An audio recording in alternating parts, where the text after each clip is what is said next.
Good day. My name is Andre Ward, and I'm Associate Vice President for the David Rothenberg Center for Public Policy at the Fortune Society. Welcome to Both Sides of the Bars, a discussion-driven program that looks at the issues that are impacting the criminal justice system and people and communities throughout New York City. Today, I'm really honored to have a person that's no stranger to our show. Obviously, he's been around for decades doing this work, and we're really excited to have him here today. And what we're going to be talking about is really relevant to what's happening in this day and time. We know that with the murders of George Floyd, Breonna Taylor's, and so many others, there's been an emergence of looking at racism, looking at police brutality, and ways to really engage the misconduct of law enforcement. And while we're not suggesting that all law enforcement are responsible for abuses, we are saying that it has to be accountability. And so we know that with the repeal of correct Civil Rights Law 50A, that law enforcement officers will not be able to prevent the public from accessing their public records. Now the public will be able to see police officers' records if they had some kind of infractions or something they've done. Now the public will be able to access them. But there's something also that's very, very important too, that's often overlooked, that's now being highlighted, and the Fortune Society is now taking leadership in making sure that people are aware of this issue. And that's brutality behind bars. And joining us in the discussion to talk about brutality behind bars, to talk about what's happening with solitary confinement as a part of that kind of brutality, is none other than the Executive Vice President of the Fortune Society, Stanley Richards. Stanley, thank you so much for joining us here today on Both Sides of the Bars. Thank you. Thank you, Andre, for having me. We're in very mixed times right now. There's one part that we're in the middle of a pandemic and we're all trying to manage our lives, our personal lives and our job lives. And at the same time, we are still living with, experiencing, and trying to change the injustices that happen around the country in policing, corrections, and in criminal justice. And tragically, each year we come to this point where we end up losing some of our brothers and sisters to the injustices that occur and are embedded in our criminal justice system, be it policing, prosecution, or in mass incarceration. And so there's a bit of me that I am very proud of the way Fortune Society and other nonprofits have stayed and remained available through this pandemic. Thankful for the way that the City Council and the Mayor has managed a significant budget deficit of $9 billion and managed to stay the course on some of the criminal justice initiatives and criminal justice reform policies that they put forth. They have been able to maintain that. So I'm thankful for that. And I'm thankful for what the mayor has done and articulated a new vision about how we are going to be managing our jails going forward with respect to solitary confinement. Mm-hmm. So excited, concerned, and managing are the realities of today. And so I'm just thankful to be here and to be able to share with some of the viewers how we're going to approach this new normal. Yeah, and so Stan, that's a great point. We want to step back a little bit, right? We know that solitary confinement is a really huge issue. We know that there was the recent death of a trans woman, Lalleen Palonco, who died in solitary confinement owing to having an epileptic seizure that was not looked at by the officers there. Then you had Carlos Mercado, right, who was another one who died of a diabetic coma, right, while inside, and just a litany of others, right, Khalid Browder, Carla Rowe, people who have obviously died as a result of abuses or solitary confinement. Mm-hmm. And so when we talk about correctional officers' use of force, Stan, and I know recently you were just featured in an op-ed in the Daily News, as in fact today, right, to talk about this stuff. We know that in 2019, in the last 6 months of 2019, the use of force rose like to 600 per month, right? Mhm. In the 2019 stat. So talk to us about that, right? This idea of like people being harmed inside, right? And we're not suggesting that all correctional officers are doing this, but the Right. idea of holding correctional officers accountable. And then let's talk a little bit about like solitary confinement. Yeah, I want to broaden it a little wider because the tendency we have as a society is to find the evil person or the evil entity, and then to put all of the blame on that evil entity. And for years, it has been Black and brown people in some of the poorest and hardest hit communities. That's who we as a society have villainized and have demonized them and said, they are the bad people. We need to get them off our streets. They are creating havoc without looking at the underlying causes of poverty and economic isolation and poor education and underfunded schools and overcrowded schools and underpaid teachers. So instead of looking at some of the root causes, so I don't want to jump to what a we have bad officers and we need to do something around bad officers or around solitary confinement. Solitary confinement must end. It is inhumane and it is barbaric, and it doesn't make our jails any safer. Let me just start by saying that. But in each one of the cases you just laid out, Lalleen Palonco, Kalief Browder, those are cases, when we look at those cases, they should have never, ever been in our criminal justice system to begin with. So if we are going to assign responsibility and transparency, why did the DA prosecute that case? It was a misdemeanor. Why did the judge set a $500 bail that Lalleen couldn't afford? That's why she was in jail.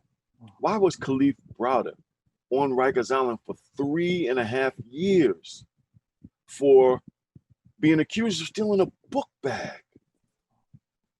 Why did we set bail so high that he couldn't make it? So the tragedy in those stories is a tragedy that happens in Black and brown communities every day. People disappear off the streets because they get arrested for simple offenses, but those simple offenses turn into lifetime devastations of incarceration, solitary confinement, and then mass incarceration. And so I want to step back a little bit and say we have far too long overused our criminal justice system as an extension of the Jim Crow, as an extension of the way we've seen Black people treated in slavery. And we need to stop it. It needs to end. The Black Lives Matter movement right now is calling on the ending of the racism that is embedded in a lot of our systems, criminal justice, prosecution, arrest, and detention. And so we need to call on a fundamental change in the way that we manage our jails and the way that we manage our criminal justice system. And in New York City, we've been able to move forward with that. When I was in the system, we had 22,000 people in. Over 150,000 people went through the system each year. We are now down to, last numbers was about 40,000 people going through the system. And we right now have about 3,900 people in, the lowest since 1940. We had 150 or 180,000 fewer arrests since the last year of Michael Bloomberg term, or since 2018, I think Mayor de Blasio said 180,000 fewer arrests. So we are now beginning to see what it means to not use a hammer for everything we see. The second part that we need to do is invest in our communities. And we've seen those investments continue in this budget year, investing in diversion, investing in reentry and discharge planning, in investments in economic stability, investment in housing, reentry housing. So we are on a right path to do the right thing, to pull back from the mass incarceration that we have. Embedded in that, we have solitary confinement. Embedded in that, we have some officers from the NYPD who show up on our streets every day. And what they do is they don't represent our city. They don't represent the values of the police department. They treat people unfairly. And then we have those who are out there every day, risking their lives, doing what's right. They remain silent when they see something wrong. that same situation happens in our corrections department. And so we need to pull back the cover on that. No longer out of sight, out of mind, out of accountability, no transparency. Those days are over. We're going to close Rikers. We're going to end solitary confinement. We're going to have a smaller footprint in terms of criminal justice in New York City. And we're calling on the governor to make our New York State prisons transparent. No longer hiding in Great Meadows, no longer hiding in Dannemora, no longer hiding in the mountains and the hills of our great state, buried behind towns and villages, prisons that house Black and brown people. We have to stop that. And I am so thankful that Fortune Society, our mission is twofold. One, advocacy to change the system that chews up so many Black and brown people. And then two, providing the services so that people could rebuild their lives like you and I did after incarceration. Yeah, and thank you for that, Stanley. And I know in this movement for change, right, as it relates to solitary confinement, the mayor has made a bold move, obviously, to look at ways to end solitary confinement completely. Talk to our listening audience a little bit about that, and obviously your appointment of a working group that was created. Yeah, this is all like the mayor and others around the country who are now saying we have to change this part of the system and we have to change how we hold each other accountable. They didn't come to this because they got up and said, what we're doing is wrong. They came to this because the advocates were out there. Right, because a year ago, the mayor was like adamant, like no, that's right. Moving. That's right. And so I give a ton of credit to our advocates, people, at Fortune, Just Leadership, Osborne Association, Jails Action Coalition, Brooklyn Defenders, Bronx Defenders, Legal Aid, Center for Court Innovation, a number of organizations that have been doing this work, VERA, a number of organizations have been doing this work, and advocates who have been calling for the fundamental change of how we treat Black and brown people and how we manage our criminal justice system. So we're now at a point where the mayor is now emphatically saying people with certain conditions, like Lalleen, are no longer going into solitary confinement. Thank goodness we're doing that. And he's saying that is effective right now. Then he's saying, look, I want a plan on how we're going to end solitary confinement. I don't want a plan telling me the pros and cons of ending solitary. I want a plan on how we're going to end. So the charge that the work group has, which I am the chair of, and includes Commissioner Brand, the Department of Correction. It includes Benny Bosco, who is now the union head. And it includes Deanna Huskins, who is an African-American woman, formerly incarcerated person, who is the president and CEO of Just Leadership USA. We are going to get together and work between now and September on developing a plan that ends punitive segregation and restrictive housing. We know that those types of housing does not make our jails safer. It doesn't hold people accountable. And we need to change that. And that's what our task is. We have roughly 3 months to make it happen. And I am confident that we're coming into the room. We may have different perspectives on how we get there, but I think our goal will all be united, and that is to end punitive segregation. Because when we do that, it'll be safe for the officers. It'll be safe for the detained people. It'll be safe for the people that work there. I tell you, as a Board of Correction member, I have the opportunity to tour any jail in New York City, and I go and I visit jails.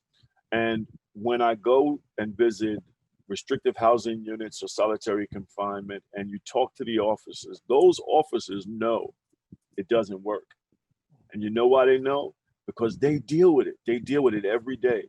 They deal with the guys who are there, and then their colleagues have to deal when they are released back into general population. And it doesn't get better. It doesn't make it easier. It doesn't provide time for reflection. What it does is teaches people how to survive the most horrific experience in your life. 23-hour lock-in a cell, period. And the United Nations said, Stan, that any time after 15 days in solitary confinement is deemed torture. Absolutely, absolutely. And the United Nations is saying, 15 days is torture. We're saying no day, any day, sure. Where you're locked in 23 hours a day, where you're deprived of human contact, where your natural senses are blunted because you're in a cell by yourself for 23 hours a day. When I was in solitary confinement, it was 23-hour lock-in. It was 1 shower a week. It was 1 phone call a week. It was 1 hour of yard if you decided to go out into the yard. And your yard was a small cage where whoever came off the gallery was in the yard. So it could be as many as 10 people, 12 people, or 2 people. And you had 1 hour. And you had 1 opportunity a week to take a shower. I could tell you, you count every pebble on the wall, you count every mark on the wall, you try to manage the isolation. And then when it's all over, you go back into general pop, where you into either a 50-man dorm, or you're in a 30 or 60 person cell block, where you're back dealing with people after being isolated and traumatized, even, right? And traumatized, and then come back out into the population, and you don't get any support, right, to deal with your trauma. And and you think about this on a state level. We've had some movement on the state level in terms of time, but on a state level, people can do years in isolation. Years in isolation. I know people who are residing at Fortune Academy who did 14 years in solitary confinement. I just couldn't imagine how, as a society, we could believe that is the right thing to do to someone, that somehow that is going to change behavior. And what we know at Fortune, what we know at our other organizations, our sister organizations, and throughout the country, it doesn't work. And so, Stan, do you think that, like, the Black Lives Matter movement, the nature in which things are happening inside of society now, has kind of moved this dial forward, right, to end solitary confinement? I mean, you mentioned the advocacy on part of advocates and coalitions, organizations, but do you think that also plays in moving that forward and ending solitary confinement? Absolutely. I think the shift happened some time ago, right? Black Lives Movement is one engine that brings to the forefront of our societal conscience the sense for how Black people are treated in this country, period, right? Whether it's criminal justice, whether it's education, the way Black and brown communities are treated, they are treated as if they don't belong, we don't belong. And they are elevating that into our consciousness and calling on us to account for that, right? And so that is a movement. The other movement was a criminal justice movement that happened because there was a time where formerly incarcerated people always was at the back of the line. So there's a long line. You have immigration, you have poverty, you have homelessness, and somewhere down at the back of the line was always criminal justice. And people who were impacted by the criminal justice system had no voice, had no standing, and had no seat at the table. That has changed because formerly incarcerated people demanded a seat at the table. Because formerly incarcerated people, as we say at Fortune Society, refuse to be defined by the worst moment of their life, refuse to be defined by the conviction they were convicted of, the time that they served, and has elevated the ownership of formerly incarcerated people to say, hey, those folks who are closest to the problem are those folks who are closest to the solution. And those folks need to be at the table to help craft the solutions for us. And so men like you and women like Vivian and Deanna and men like me and Rob and Dr. Ronald Day, Five, Malik, all of us have been out here fighting for this. And we no longer are sitting on the sidelines. And we're recognizing both our political power, our power in our communities, and our power of our experiences to help shape criminal justice moving forward. And that's what you see on Solitary. That's what you see on closed Rikers Island. That's what you're seeing in housing. Absolutely. And so, you know, Stan, you've been appointed, right, as the chair of this working group, working with some amazing leaders in that working group. Are there any thoughts that come to mind now about like what recommendations that you would have, right? Yeah. And I know you've been thinking on it, and you're going to continue to think on it and really put something solid out in the world and to share with the working group. Any things that come to your mind, like that you feel the recommendation? Absolutely. So let me add this piece, because the Board of Correction, which I am a member of and the vice chair of, has been working on restrictive housing for years. And we have done a lot of work in terms of research. So we're not starting from scratch on this, right? There are pieces of models we looked at and we will continue to look at, like in San Francisco, the Jails Action Coalition, a group of criminal justice reform advocates, have put forth with HALT, Solitary. They put together a blueprint on how to end solitary confinement, and there are good elements in that blueprint. And so we're not starting from scratch. There has been a lot of work, years of work that has been done studying this issue, developing models and responses to extreme isolation. And so we're going to build on those models. We're also going to build on the Department of Corrections move to try to reduce the number of people in solitary confinement. Truth be told, when Mayor de Blasio got into office, we had many, many, many more people in solitary confinement. We're not at zero, but we are nowhere near where we were when he first took office. And so we're going to build on the history of the department. We're going to build on the history of the advocates, and we're going to build on the work that the Board of Correction has been doing for years to eliminate and or reduce solitary confinement. But for this case, we're going to eliminate it. And we're confident, Stan, that you and other leaders in that group will obviously, you know, bring out this kind of solution to end solitary confinement. And people are really excited about it too, Stanley.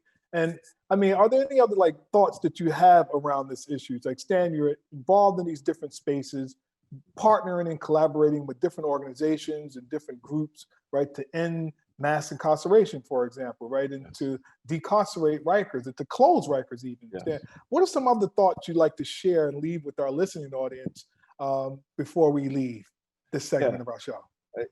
I frame it like this, right, is that my work right now, I have 9 grandchildren. I have 4 children. My children grew up knowing what my life has been about. My son ended up getting arrested, going to jail because he thought he had to follow in my footsteps in my projects in Soundview, where I was born and raised. And he learned that I turned my life around, so can he. And he turned his life around. He's doing great. All of my kids doing great. My wife has done a fabulous job in raising our kids. My work in this space right now is all about our grandkids and our great-grandkids, because I want my grandkids and my great-grandkids to grow up in a city where they don't have to think about their path either being school, college, or jail. I want them only thinking about school and college. I want them to grow up in a city and in a world where there's a real investment in their education, where there's a real investment in the pathway of economic stability, education, and health. And one way of doing that is closing Rikers Island and reducing our footprint on mass incarceration. And so just like my grandkids will never grow up, when they grow up, they won't know we had phones with cords. They won't know we had phones where you had to dial. They will only grow up knowing that there's this wireless device called, cell phones and all of that stuff like that. I want my grandkids and my great grandkids knowing that they won't know about a jail called Rikers Island. They won't know about a prison called Clinton. They won't know about a prison called Downstate. What they will know about is Columbia University. What they will know about is Lehman College. What they will know about is Harvard University. because their pathway will be about health, education, and financial stability. So that's what I'm doing at Fortune Society, and that's our work, providing a safety net and changing the system, because I don't want my grandkids to know about the system that I had to survive in. Nor does any of our listeners, and certainly me, Stanley. Stanley Richards, Executive Vice President of the Fortune Society, thank you so much for joining us today on Both Sides of the Bars. We will have you back soon, I'm sure, to give us an update. As you said, it's, I think, by the end of September. At some point, you all should reach some solution to ending solitary confinement. We'll all be on the lookout for that and are hopeful for that. And so thank you again, Stanley, for joining us here at Both Sides of the Bars. And Thank to you, all Andre. of you, you're welcome. And as to all of you, our listening audience, we thank you for joining Both Sides of the Bars. This show, as it airs today, is for you. And all of the support that you have given Both Sides of the Bars, we really appreciate that. We'll continue to put out programming that informs you, the listener, and the viewer about what's happening in the criminal legal justice world, and ultimately how you can inform others about this work as well. My name is Andre Ward. I am the host today for Both Sides of the Bars, and I thank you for joining us. Have a good day and be well.